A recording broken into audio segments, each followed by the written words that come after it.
Plus de 15 ans après le dernier, le Tchad a lancé un nouveau recensement général. Plusieurs équipes préparent leur première sortie ce matin à Massaguet.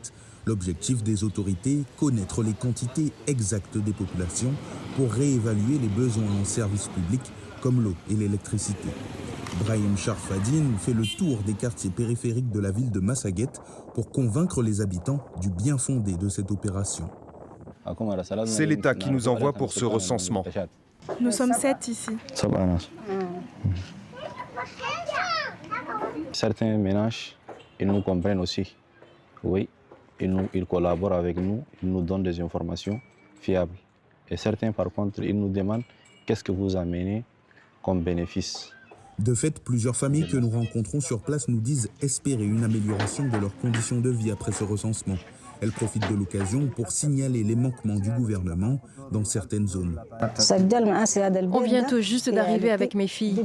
On est venu pour le recensement puisque les équipes ne sont pas arrivées jusqu'à chez nous. On vient d'une petite localité où il y a juste une petite école coranique. Nous sommes pauvres, nos maisons ne sont pas bien construites. On cultive la terre, mais souvent ça ne donne rien. Nos enfants ont faim. Le gouvernement doit être au courant de tout ça. C'est l'occasion de le dire. En ce début de saison des pluies, difficile pour les équipes de recensement d'accéder au village de Fatimé. Elles comptent donc sur l'appui de l'INSED, l'organisme central chargé des statistiques au Tchad. Il y a un défi, un grand défi, et nous allons relever ce défi-là certainement avec le soutien maintenant de l'INSED.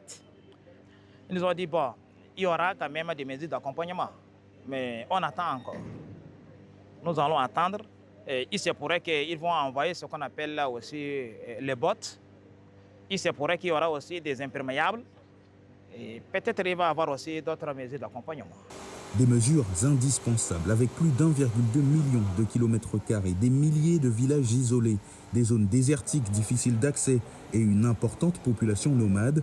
Atteindre chaque ménage au Tchad relève souvent de l'expédition.